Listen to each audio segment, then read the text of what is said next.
Today we're diving deep into a topic that affects us all: education. More specifically, we're talking about cramming. You know, that frantic last-minute scramble to stuff information into your brain before a test. It's practically a rite of passage for students. But what if I told you that cramming isn't just an unfortunate study habit? What if it's a symptom of a much bigger problem within our education systems? Think about it. We've all been there, highlighting textbooks, memorizing dates, and reciting formulas. But how much of that information do we actually retain a week, a month, or a year later?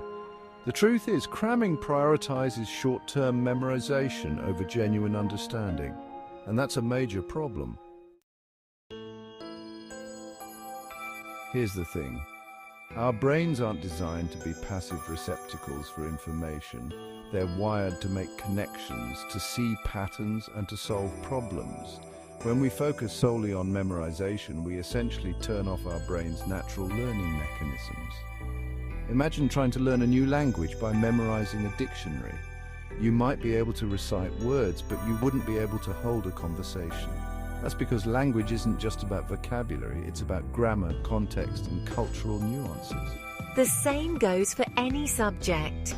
True understanding requires us to engage with information actively, to ask questions, to make connections, and to apply what we've learned in new and meaningful ways. And that's where cramming falls short. So what's the harm in cramming? Sure, it might help us scrape by on a test or two, but the long-term consequences are far more significant than we realize. Firstly, cramming stifles critical thinking. When we're laser-focused on memorizing facts, we don't have the mental space to analyze information, form our own opinions, or challenge existing ideas. Secondly, cramming kills creativity. It discourages us from exploring different perspectives, experimenting with new approaches, and coming up with innovative solutions. And finally, cramming fosters a superficial understanding of the world around us. It prevents us from developing a deep appreciation for the interconnectedness of knowledge and the beauty of lifelong learning.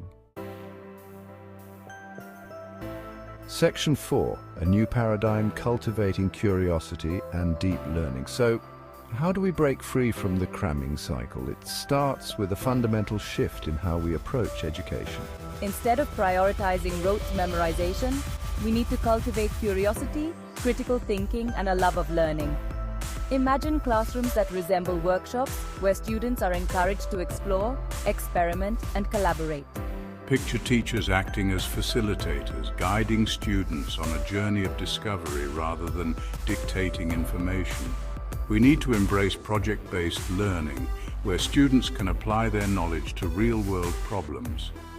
We need to incorporate technology in a way that enhances understanding, not just regurgitates information. Section 5, breaking free from the cycle, empowering students for the future. The goal of education shouldn't be to create walking encyclopedias. It should be to empower students to become critical thinkers, problem solvers, and lifelong learners who are adaptable, resilient, and equipped to navigate the complexities of the 21st century.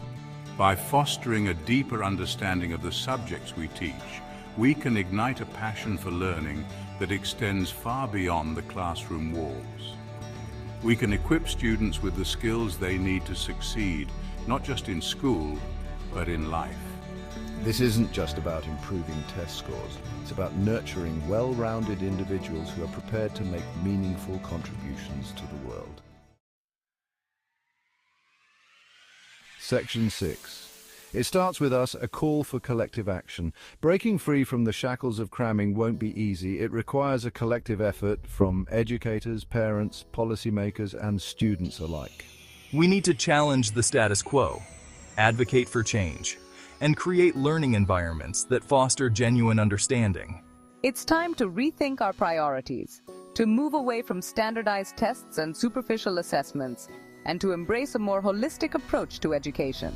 Let's empower our students to become active learners, critical thinkers, and compassionate human beings. This isn't just about education, it's about shaping a brighter future for generations to come. So let's ditch the flashcards and embrace the joy of learning.